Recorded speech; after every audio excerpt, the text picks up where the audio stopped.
Hey guys, as most of you know, as a console gets closer to the end of its life, it's often redesigned into a smaller package and the price is dramatically dropped. For example, we saw that with the PlayStation 2 to the PS2 Slim. We saw that with the Super Nintendo to the SNES Junior, and well, as I've shown you guys before, almost every console at one point has done this. It's been redesigned, and it's no different with the PlayStation 1 here. As most of you know, the PlayStation came out in Japan in 1994, came out to America in 1995, and September 2000, they came out with the PS1. This is the redesigned, shrunk down version of the PlayStation. This came out, it was $99.99 US when this came out in 2000. As you can see, it's much smaller than the original. It's got basically everything you need on it. It's got the same two controller ports. It's got the same two memory card slots. On the back, it's got the same AV out, multi-AV out port. The only difference is the power supply. For one, they moved to an external power supply. So here's the power supply here. This, of course, helped save space. The original PlayStation, as some of you might know, has an internal power supply. There's no power brick. It just takes a standard little plug. So they moved the power supply to an external power supply. That helped save a little space. They did take off the serial port. On the back of the original PlayStation, there was a serial port. There's your multi-AV out port. That's the same. But here's your serial port. That was mainly used for linking up PSOne consoles. And by the end of, actually really even in the mid-90s, it was hard to get that cable. There weren't a lot of games that supported it. So, like I said, that's no big deal. They took that off. But certainly not something anyone's going to miss. So other than that, it's basically all there.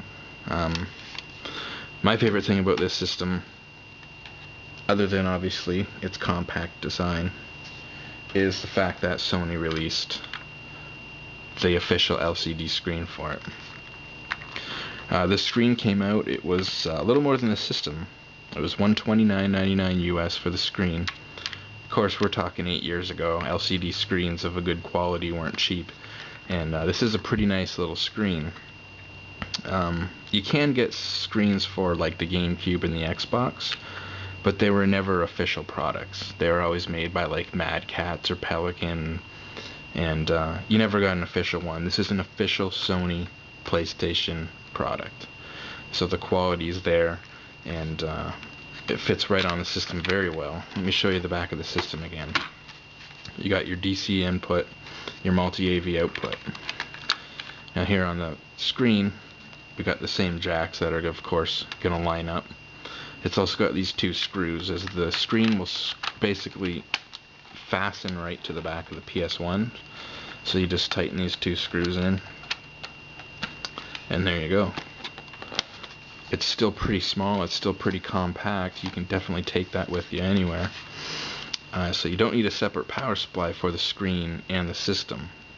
It just passes the power through, takes to the screen what it needs, and sends it to the system. So one plug is going to power everything here. They also pass the AV output through. So once again, you don't have to take this screen off every time you want to go back to your TV. Or you're in a cottage, say. You have a TV at your cottage and you're playing this in the van on the way to the cottage. You get to the cottage, you just plug this into the TV. You don't have to take the screen off to get to the AV out port. They passed it through. They also give you a headphone jack, and probably most important of all is an AV in jack. It's a 3.5mm plug, very similar to the Game Gear TV tuner I showed you guys. On the Game Gear TV tuner, they had a 3.5mm jack. Use a stereo 3.5mm to RCA plug, and you know, you could plug anything into this you wanted, Dreamcast or a DVD player or PS2, you name it. You want it, you can use the screen basically for anything that you want. So anyways, that's about all I have to say about this. I'm going to hook it up and plug it in, and we'll take a look at the screen in action. Okay, so here we go. I'm going to turn this thing on.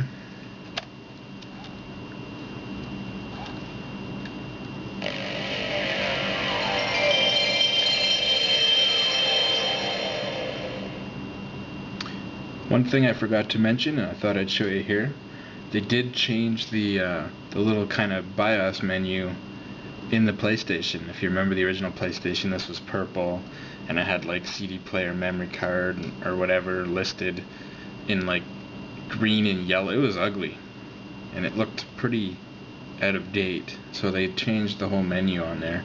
I just wanted to show you that. So we're going to open this up and pop in. The only PlayStation 2 game I actually have, unfortunately, is Gran Turismo 2. Actually, I have Resident Evil as well, sorry. I got Resident Evil and Gran Turismo 2. The only PlayStation games I have right now.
Now, of course, we got our volume, like I said, and our brightness. I'm going to turn the brightness. I've got the brightness.